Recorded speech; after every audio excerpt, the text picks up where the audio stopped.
Hello friends, welcome to next part. In the first part 1. In part 1 we have solved question number 1. Okay, one marks questions.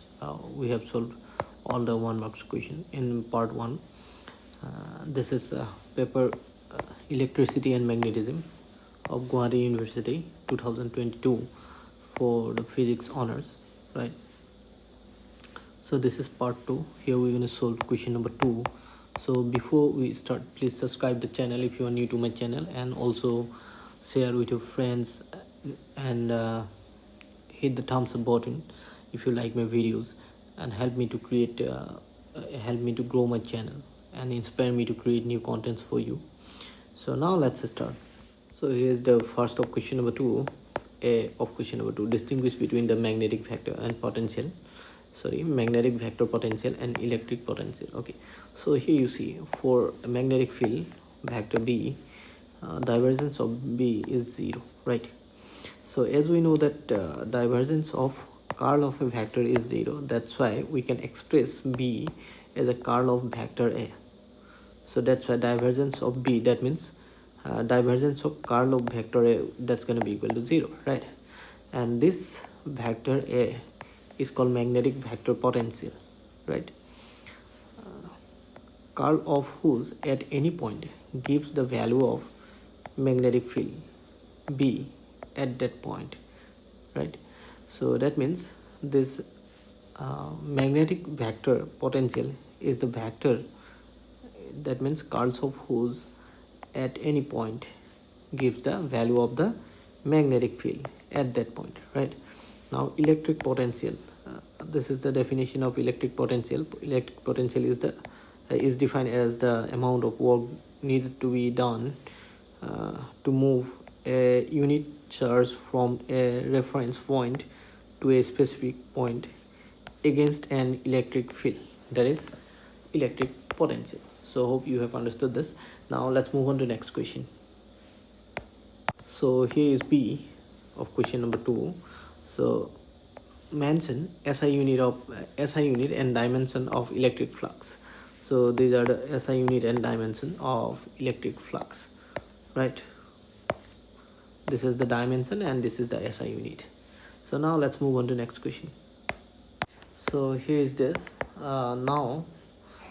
Here we need to show that curl of an electric field E is equal to 0, right?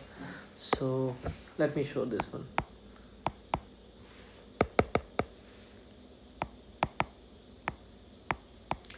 So here you see electric field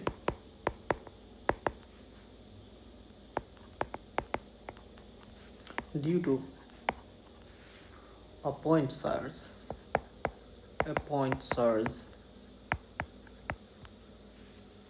Q is given by vector E, that is the electric field, 1 by 4 pi epsilon naught Q by R cube, right? And vector R. Okay, so this is the expression for electric field, right? So if you take curl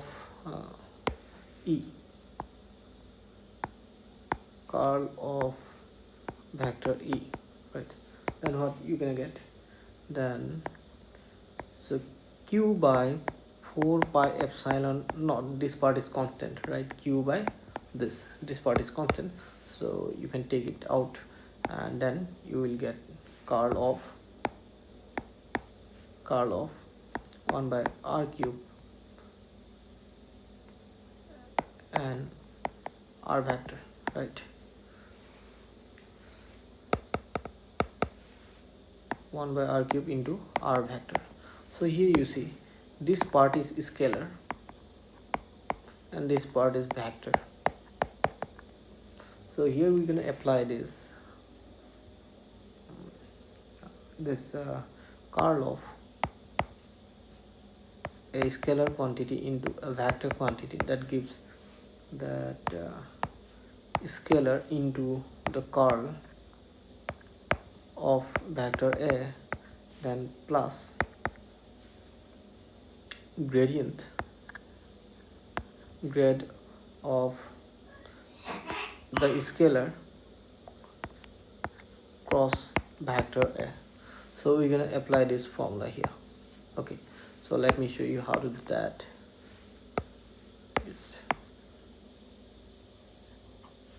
So here you see, if you apply that, then what you're gonna get, q by 4 pi epsilon naught within bracket 1 by r cube curl of r vector plus grade, that here scalar is 1 by r cube cross the vector is here r vector, right? So r vector.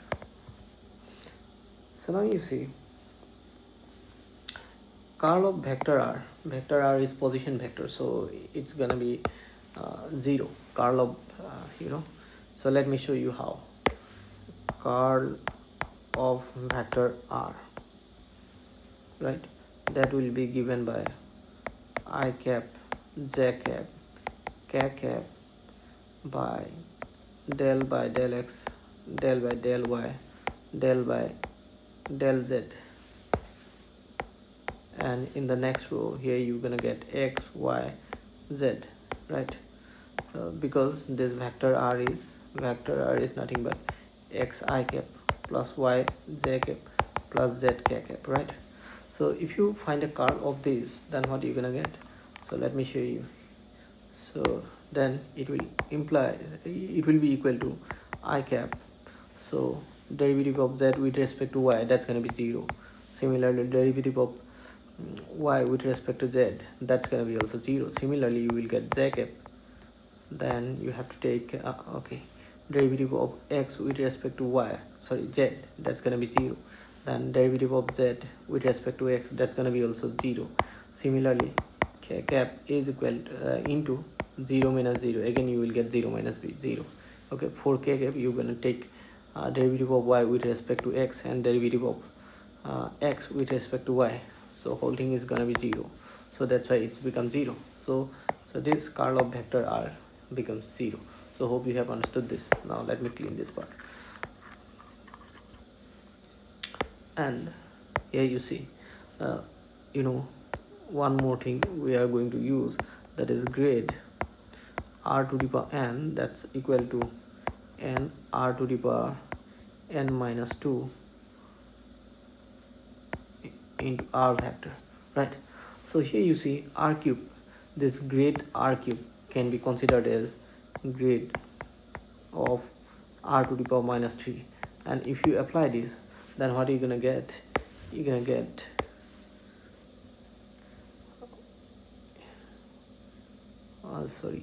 minus 3 into r to the power minus 5 r vector, right? R vector, that's what you will get, the value of grade 1 by r cube, right? Let us put this one here, then what you will get. So let me clean this part. So our next part will be q by 4 pi epsilon naught. So here we have got 0, then here we have got minus 3 into r to the power minus 5 vector r cross again vector r, this vector, right? So this part is equal to this one, right? So hope you have understood this. Okay, so let me use the bracket here. So now you see r cross r, that's going to be 0. R cross r is 0, right? So this whole thing will be again 0, right? So that's why q by 4 pi epsilon naught into 0, that's what we have got, and 0 into anything is 0, that is why curl of vector e is equal to 0. That's what we proved. So hope you have understood this. Now let's move on to next question.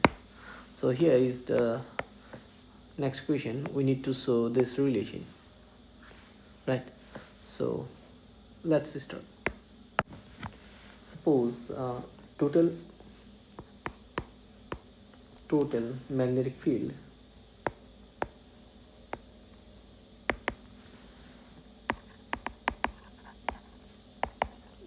B.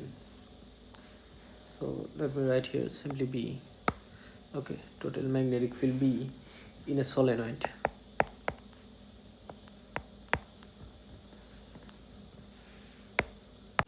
In a solenoid having material core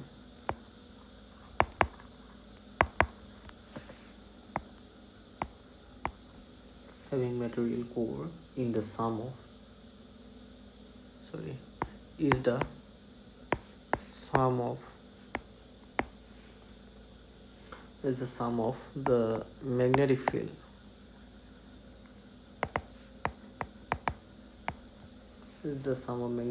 in vacuum,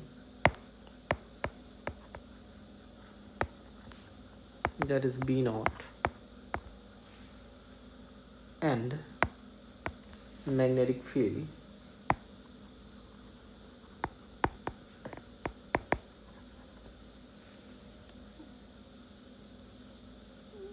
Bm due to the magnetic material core,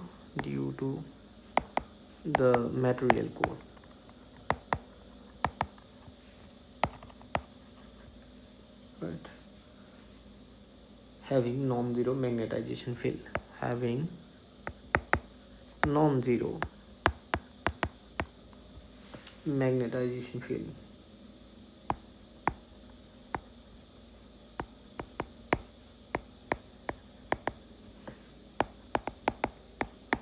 So what does it mean? Now you suppose this is a solenoid, right? So the magnetic field in this solenoid will be given by the field in vacuum. The field in vacuum, if you consider it suppose B naught, and if you have taken a core material here, right, then this is the core material, and magnetic field due to this material core, that is suppose Bm, then the total magnetic field B is given by B naught plus Bm, right? So that is what explained here. So B is equal to, we have got B naught plus Bm, right? This is equation number 1. So let me use another ink here. Equation number 1. Now you see B naught is equal to mu naught into H, and Bm is equal to mu naught into M, right? So what does capital M and H means? So H is magnetizing field,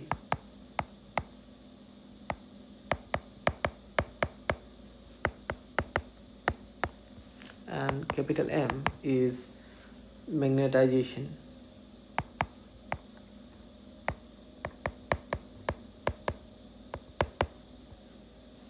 Then mu naught is permeability,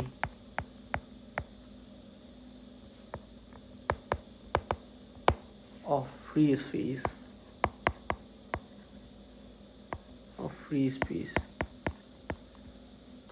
Then if you use these two values in equation number 1, then equation number 1 implies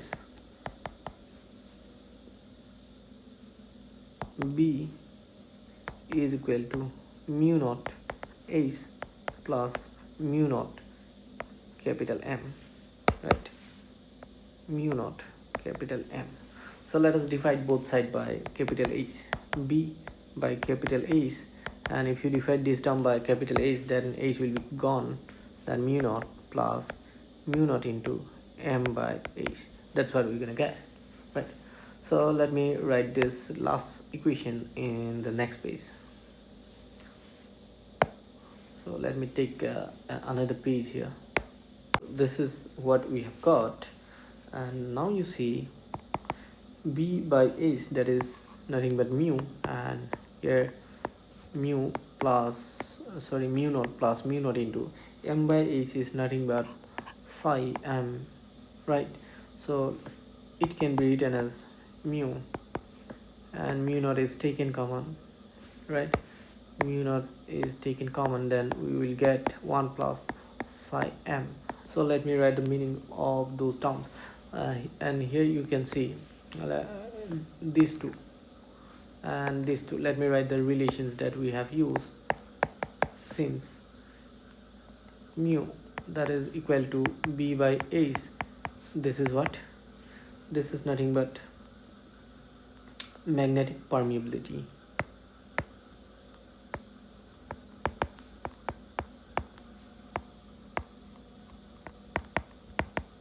right?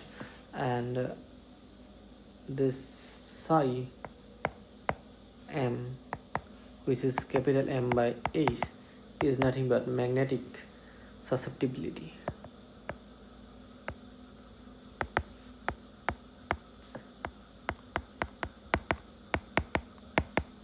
right? So this is what we needed to show, right? So hope you have understood this. Now let's move on to the next question.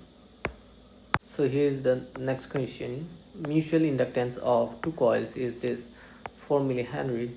If the current in one coil changes from 6 ampere to 1 ampere in 0.1 second, find the EMF induced in the other coil, right? So here you see EMF induced in the other coil is given by M, and this is the rate of change of current, di by dt. Okay. So here in this given problem, this M, mutual inductance, that is 4 millihenry, so which can be written as 4 into 10 to the power minus 3 Henry, right? Let me convert this one into SI unit. So now the rate of change of current, di, and in time dt, that's gonna be given by, here the current changes from, you can say 6 ampere to 1 ampere. So change of current is 6 minus 1, and within the time interval 0.1, it is taking place within the time interval 0.1, right? So it is ampere per second. That's what we got. So it's gonna be 5 by 0.1 ampere per second, so which means 50 ampere per second, right?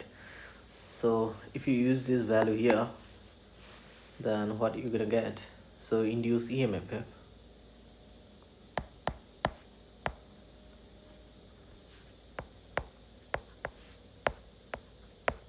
that's gonna be equal to 4 into 10 to the power minus 3 into 50 volt, right? And if you multiply this two, then what are you gonna get? So 50 for the 200, then into 10 to the power minus 3, that's gonna be 0.2 volt, right? So this is the answer. So hope you have understood this. Now let's move on to the next question. So here is the next question. An electron moving with velocity v enters a magnetic field B in the direction normal to it. So here you see, so this cross represents suppose magnetic field which is perpendicular to the pitch. You can consider your screen of your device, it is going into the screen of your device perpendicular to the screen, you can consider that way. And a electron of charge E, this is suppose entering in this magnetic field normal, in the direction normal to the magnetic field, and then due to the force exerted by the magnetic field on the electron, make the electron moving in a circular path like this, right? So here is the vector v, velocity, and the force will be acting in this direction f, and this is r be the radius of this circular path, right? So let me write here. So here you see, suppose an electron of mass m, small m, and charge E moving with velocity v enters a magnetic field B in the direction normal to it. So we have considered that way, and then force acting on the electron is given by F E V cross B, right? Which keeps the electron, which keeps the electron moving in a circular path of radius r. So this vector F being the centripetal force,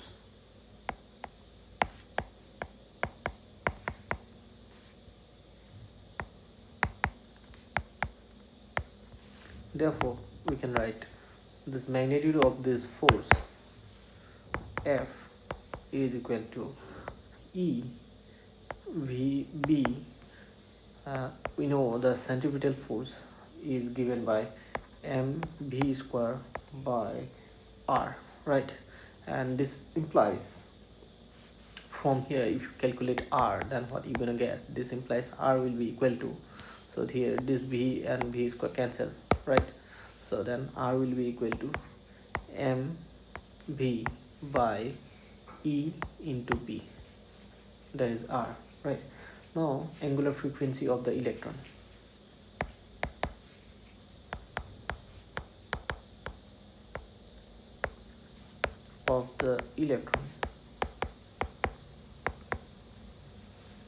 that is omega, that will be given by v by r, right? V by r, and if you put this value of r here, then it's gonna be equal to, right, omega will be equal to, if you put the value of r here, sorry, not here, here, if you replace this r by this value, then here v will be cancelled by this value, this v, right? Then what you gonna get, then you will get E B by R, sorry, not R, M, E B by M, right? And this is the expression for angular frequency and the frequency mu, right?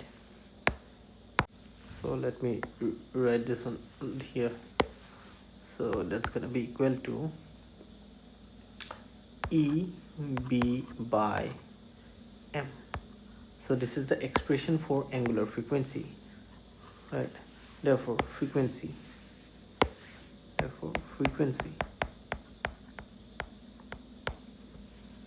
nu, that's gonna be equal to omega by 2 pi, and if you put the value of omega here, then you're gonna get E B by 2 pi m. This is the required expression. So hope you have understood this. Now let's move on to the next question. So here you see, to find the attraction between, force of attraction between long parallel wires at a distance d apart, carrying current I1 and I2 respectively. So here let us consider two wires, X and Y. This is X, this is Y, right? So this is X, this is Y. So let me consider, this is force in, and this is the direction of current I1, suppose, and this is the direction of current I2. Okay, then they will be get attracted towards each other, right?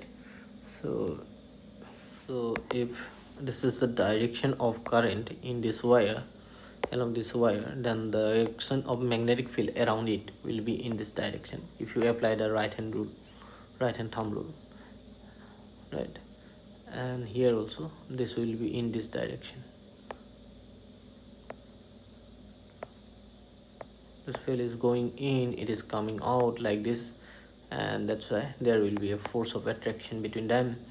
And so let me do a correction here. So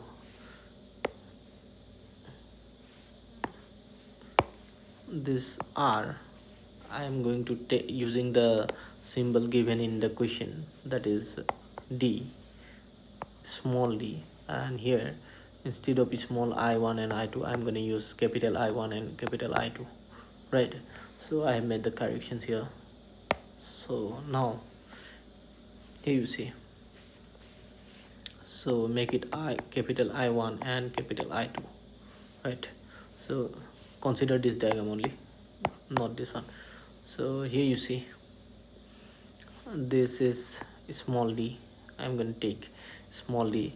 So here this expression will be what the magnetic field induced at any point on wire due to the current capital I1 in X is given by B mu naught capital I1 by 2 pi d, right? So if we use the symbols given in the question, then expression should be like this. And here you see, the conductor Y carrying current I2 capital I2 is thus, this is capital I2, this is thus situated in a magnetic field B. This is perpendicular to its length, and therefore it experiences a magnetic force. The magnitude of the force acting on length L, right, of Y. So that will be given by capital F capital I2 B L capital I2, so mu naught. So this expression, let me write here, this expression here, final expression, that this expression, let me write here, F will be is equal to I2 mu naught 2 pi by I1 into small d into L, right? Then so it can be written as F is equal to mu naught by 2 pi capital I1 capital I2 by d. So this is the required expression. You can see I missed the length L here, this is L. Okay, so if you find the force per unit length, then that will be F by L, that is equal to mu naught I1 and I2 by 2 pi d.